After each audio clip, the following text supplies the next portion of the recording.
तब उनके चेहरे से इस्लाम फैला। आप कहेंगे कैसे, जरा बताओ। मौलाना बैठे हैं, पूछो इनसे। एक मर्तबा किसी गैर मजहब की औरतें, चंद औरतें आई हुजूर की खिदमत में, कहा या रसूल अल्लाह सल्लल्लाहु अलैहि वसल्लम, हमारे घर पर शादी है, हम ये चाहते हैं कि वो आपकी बेटी हमारे घर पर आए। शादी में शिरकत की। मुस्तफ़ा खामोश रहे, इजाज़त देती।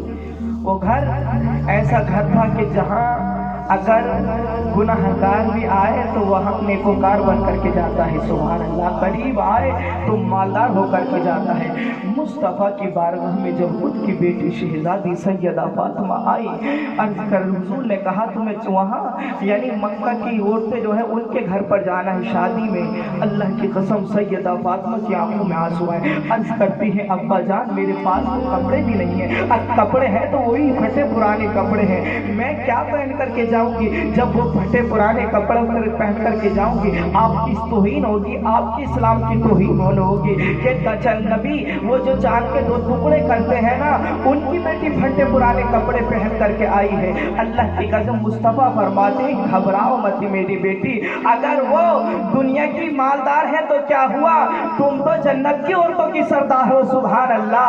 अल्लाह की कसम। इतने में मुस्तफ़ा अपनी बेटी को समझा ही रहे थे, इतने में ही जिब्राइल आसमान से जमीन पर आते हैं। अर्ज करते हैं अपनी बेटी को जरा आप भेज दीजिए। फिर अल्लाह का नजारा देखिए, अल्लाह की कुदरत देखिए। अल्लाह की कसम जैसे ही उनकी बेटी कहाँ पहन करके जाती है कपड़े, जैसे ही उस शादी में दाखिल होती है, सारी औरतें देख रही है नबी की बेटी आ रही है। चांद को तो टुकड़े करने वाले की बेटी आ रही है, सूरज को पलटवाने वाले की बेटी आ रही है। अल्लाह की कसम अंदाज क्या है सैयदा फातिमा का, वही फटे पुराने कपड़े पहन करके गई थी, लेकिन अब फटे पुराने नहीं, इंतजार कर रही थी। वो औरतें खड़े होकर के देख रही थी। अचानक उनके कानों में आवाज आई, सारी की सारी औरतें अल्लाह की कसम सैयदा फातिमा के लिए इस्तिकबाल के लिए खड़ी हो जाए। सैयदा फातिमा के चेहरे को देखा, जब उनकी खूबसूरती को देखा, उनके लिबास को देखा, उनके कपड़े को देखा, घर में दाखिल थी, अंधेरा था, सैयदा फातिमा दाखिल हुई तो रोशनी आ गई, खुशबू घर में फैल गई। चेहरा देखा, कदमों पर गिर गई, कहने लगी ऐ सैयदा फातिमा, जब आपकी खूबसूरती का ये आलम है तो आपके बेबाब मोहम्मद रसूलुल्लाह के चेहरे का क्या होगा।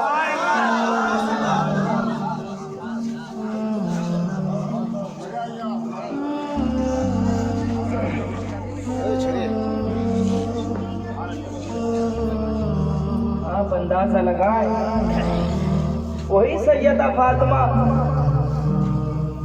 मेरी माँ बहनें बैठी हैं, इतनी नाशुक्री। इनके घरों में कपड़े कबाड़ों में भरे रहते हैं 10-10, 20-20 जोड़ी, फिर भी शोहर से होती है कपड़े। पढ़ो सैयदा फातिमा की जिंदगी, पढ़ करके देखो अपने शोहरों की नाशुक्री करने वाली औरतों, सुनो पढ़ो जिंदगी सैयदा फातिमा की। एक साहिल आया, मांगने वाला फकीर, कहा सैयदा फातिमा नबी की बेटी 2 दिन से भूखा हूँ, कुछ नहीं है मेरे पास खाने के लिए, आपके घर में कुछ है।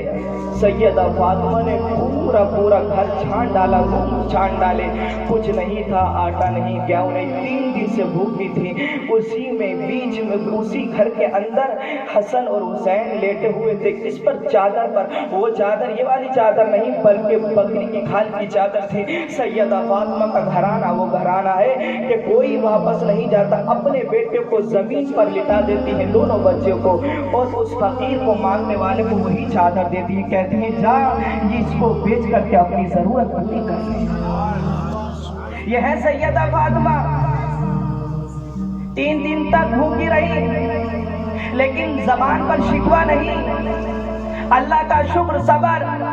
लेकिन आज हमारे घरों में सब कुछ चीज मौजूद है, अच्छे मकान, अच्छे कपड़े, अच्छा लिबास, फिर भी नाशुक्री शोहर की। हमारे पास किस चीज की कमी है, फिर भी अल्लाह की नाशुक्री। अल्लाह ने हमें कुछ नहीं दिया। सुनो गरीबों, अपनी किस्मत पर नाज करो। मुस्तफ़ा फरमाते हैं, क़यामत के दिन के बारे में हुजूर फरमाते हैं, अल्लाह के दिए हुए रिस्क पर, थोड़े रिस्क पर जो राज़ी हो गया, अल्लाह क़यामत के दिन उसके थोड़े अमालों पर राज़ी हो जाएगा। अल्लाह का शुक्रिया अदा करो। आओ आगे चलो, आओ। उन्हीं के बेटे, माँ जब अच्छी होती है तो बच्चे भी अच्छे पैदा होते नहीं होते। माँ नेक हो तो बच्चे भी नेक पैदा होते हैं। लेकिन माँ टीवी दिखा करके सुला रही है, आज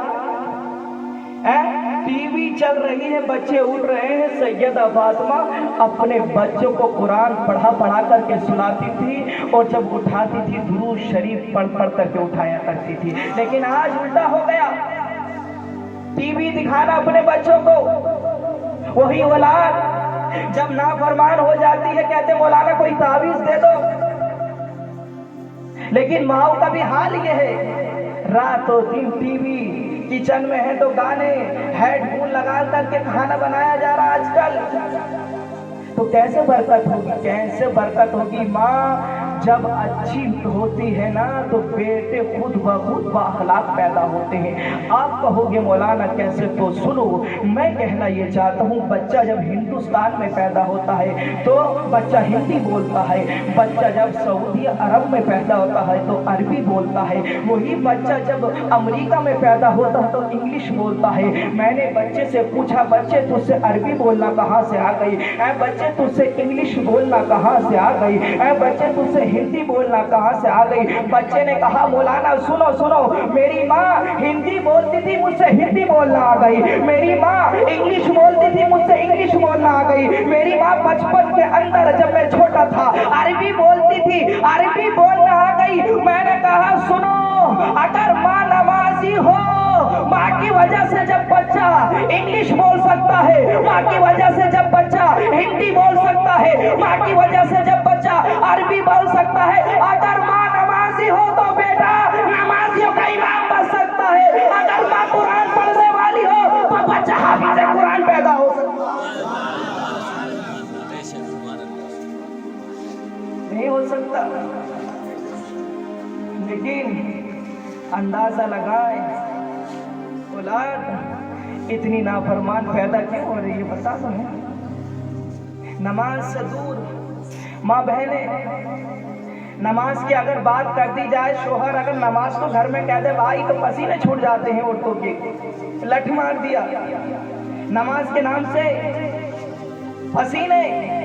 और आप कहते हो सब कुछ है, इतने कमाता हूँ, सुकून ही नहीं है घर में, सुकून नहीं। सुनो, ये गुलामा बैठे, पूछो गौसे पाक की बारगाह में एक शख्स आया, अर्ज करने लगता है, या गौस मैं कमाता बहुत हूँ लेकिन बरकत नहीं होती, बहुत पकार है लेकिन बरकत ही नहीं होती, खर्चा पूरा घर का चल ही नहीं पाता, पैसे खत्म हो जाते हैं। गौसे पाक ने उसको कोई तावीज़ नहीं दिया, गौसे पाक ने उसको पानी पढ़ करके नहीं दिया, बल्कि गौसे पाक क्या फरमाते हैं, जा अपने घर के दरवाजे पर पर्दा लगा ले। उसने जाकर के घर के दरवाजे पर पर्दा लगाया, बरकत ही बरकत होने लगी, रहमतों के नुज़ूल उसके घर में बरसने लगे। वही पैसे जो पहले उसके घर में पूरे नहीं होते थे, अब वही पगार, वही पैसे उसका घर का खर्चा चला रहे हैं, घर में बरकत होने लगी। आ गया हुजूर गौसे पाक की बारगाह में, कहने लगा, या गौस पहले बरकत नहीं थी, पता नहीं क्या आपने बताया कि बरकत ही बरकत होने लगी। गौसे पाक फरमाते हैं, मैंने तावीज़ नहीं दिया, कोई भोग पढ़ करके नहीं दी, पानी पढ़ करके नहीं दिया, मैंने सिर्फ इसलिए तुझे ये कहा था कि अपने घर के दरवाजे पर पर्दा लगा ले, कि पर्दे की वजह से इसलिए बरकत नहीं थी तेरे घर में कि तेरे घर में बेनमाजी की नजर पड़ जाती थी, जिसकी वजह से घर की बरकत हो गई। जिस घर में माँ नमाजी ना हो, जिस घर में बेटे नमाजी ना हो, जिस घर में बाप नमाजी ना हो, बच्चे नमाजी ना हो, बीवी नमाजी ना हो, माँ नमाजी ना हो, उस घर में कैसे बरकत हो सकती है, बता हो सकती है? आप अंदाजा लगाएं बात कहाँ से कहाँ पहुँच रही। लेकिन आगे चले, आओ उसी नेक खातून के बेटे जिसका नाम है हजरत इमाम हुसैन, आगे चलो।